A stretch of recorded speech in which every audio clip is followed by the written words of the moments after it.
Welcome to Bangla City SATV News. This is Shibala Alam with our headlines. Prime Minister Sheikh Hasina asked the Ansar and VDP personnel to work collectively for continuation of country's development.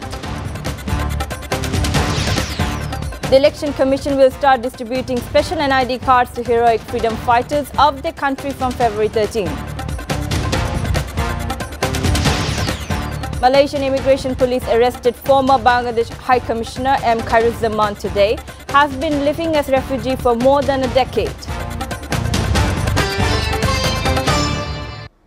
Prime Minister Sheikh Hasina today asked the Ansar and Village Defence Party personnel to make collective efforts for continuing the pace of advancement to transform Bangladesh into a developed and prosperous country by 2041. The Premier said this while addressing as the chief guest at the 42nd Ansar and VDP National Rally 2022. Hasina said Bangladesh's per capita income and GDP have increased and its economy has strengthened despite the COVID-19 pandemic has stalled the global economy. Mentioning the peace is the prerequisite for the development, she said that members of Ansar and VDP have been working to ensure tranquility, referring to the engagement in mega projects like the Podda Bridge, Rupur Nuclear Power Plant, Kornofuli Tunnel, metro rails and others.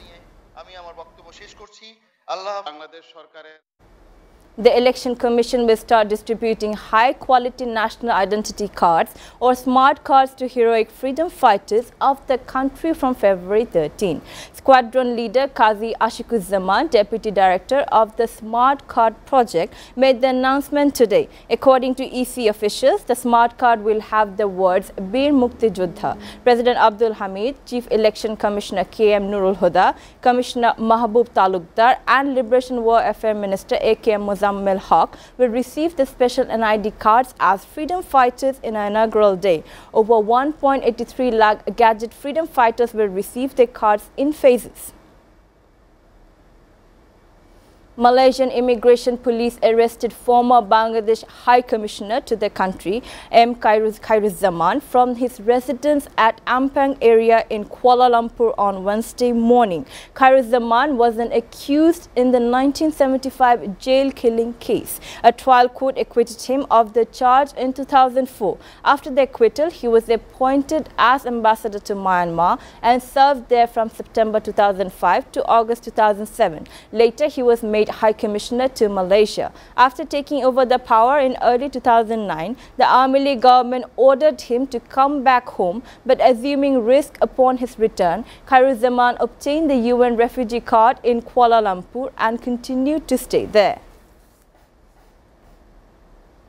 The Omicron variant of the coronavirus accounts for 82% of COVID-19 cases, while Delta makes up to 18%, according to Bangabandhu Sheikh Mujib Medical University. BSMMU's VC said that the data was aggregated on the basis of genome sequencing results of 937 samples collected from admitted as well as outpatients. The samples were collected from individuals aged 9 months to 90 years. Reports said BA2 is the most contagious subvariant according to the World Health Organization.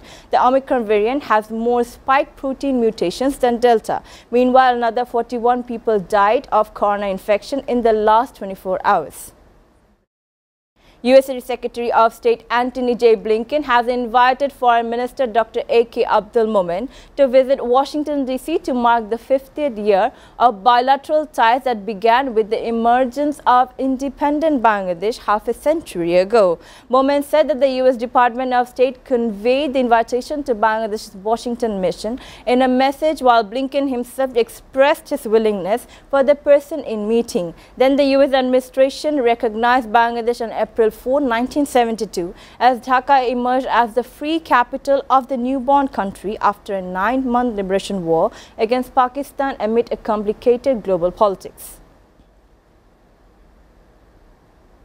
It is raining in several districts of the country in the last week of March. There are clouds in the sky in 3 parts of the country, including Dhaka. Arifuddin Nobin has the full details. There is a cloudy sky since today's morning. The people of the capital got a morning with a dark face of the sky. After a foggy weather, light rains showered the capital today. The meteorological department says nighttime temperatures could drop across the country as well, after which mild cold wave is sweeping over Dinajpur, Nilphamari, Kurigram, Rajshahi, Pabna, Moulvibajar districts and Sitakundu Upazila. Heavy rain has started in Meherpur from dawn. Meanwhile, ordinary people are in extreme misery. Many are unable to get out of their houses because of the rain. The meteorological office says the rain is likely to continue till tomorrow. It is raining again in Chuadanga at the end of Magh. With the freezing wind, the winter is in full swing. Low-income and hardworking people are in the worst victims. A mild cold wave is prevailing in the northern district of Panchagor. The entire district has been trembling with thick fog and severe winter since early morning on Thursday. The Tetulia Meteorological Office has recorded the lowest temperature in the country at 10.8 degrees Celsius. Public life in Panchagor has also been disrupted due to cold weather. Despite many obstacles of rain, many people are enjoying the cloudy day as well. Arifuddin Nobin, SATV News Desk. Viewers are taking a short break. Stay with Bangla City SATV News.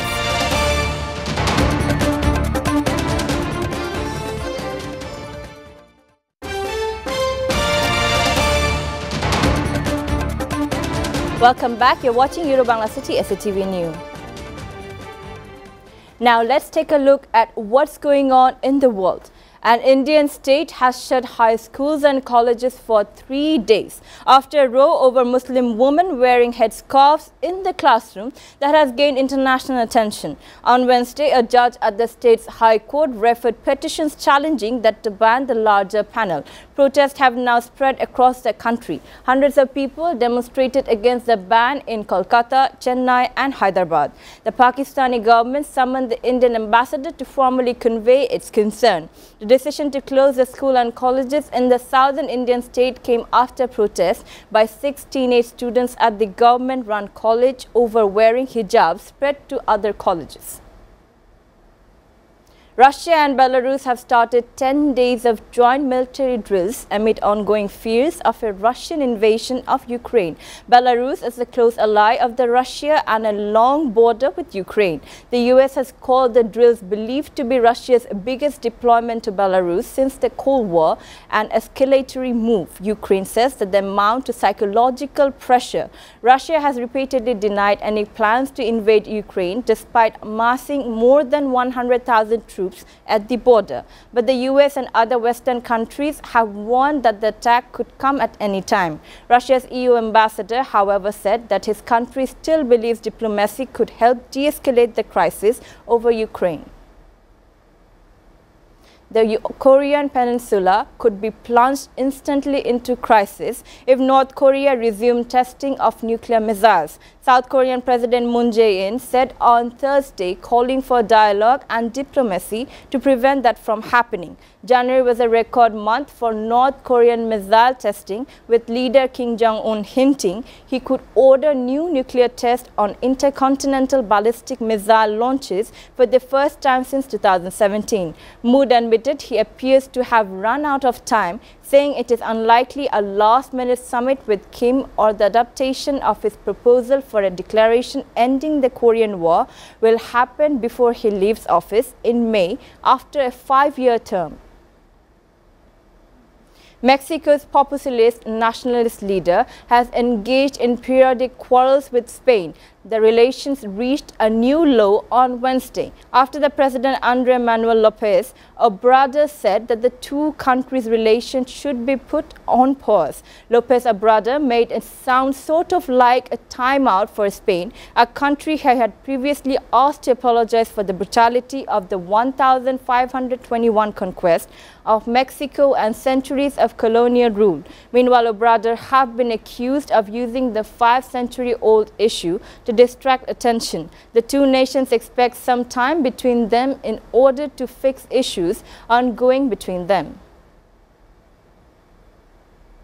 Gunmen have attacked a Libyan Prime Minister Abdul Hamid Deby convoys in the capital Tripoli on Thursday. According to sources, the attack took place when he was returning home, as the election was ultimately cancelled amid dispute between rival factions on laws governing the election. A new date for the election is yet to be confirmed. The incident took place between this time, although the Prime Minister and his driver escaped unhurt as the bullets penetrated the windscreen of the car. An investigation after the incident was launched by the Libyan authority. The death toll from tropical cyclone Batsirai has risen to 92 in Madagascar. More than 110,000 people need emergency assistance. Reports said 71 of the dead were in Congo district near the east coast of the Indian Ocean island nation. Meanwhile, most of the victims died after their homes collapsed. Many NGOs and UN agencies have begun to deploy resources and teams to help the victims of the cyclone, which brought heavy rain and winds of 165 kilometers per hour. France sent 60 emergency workers to help set up facilities for purifying drinking water and fly drones to assess damage in areas that are difficult to reach even at the best of times. Now sports news. Top-ranked 20-time Grand Slam champion Novak Djokovic did not get permission for playing the Australian Open because of COVID vaccine certificate. He has got permission for playing Indian Wells ATP event in the next month. Djokovic is a 5-time champion. Indian Wells, where organizer announced entries Wednesday. It was proof of full vaccination will be required for spectator entry into grounds for the tournaments. Organizers as well as Indians noted in a statement that vaccinations will be required for the event. It also said player protocols for Djokovic and other men's players will be decided by the ATP in line with US restrictions. Before ending, we go to the Euro-Bangla City SATV News headlines again. Prime Minister Sheikh Hasina asked the Ansar and VDB personnel to work collectively for continuation of country's development. The Election Commission will start distributing special and ID cards to heroic freedom fighters of the country from February 13. Malaysian Immigration Police arrested former Bangladesh High Commissioner M. Khairuzzaman today, has been living as refugee for more than a decade.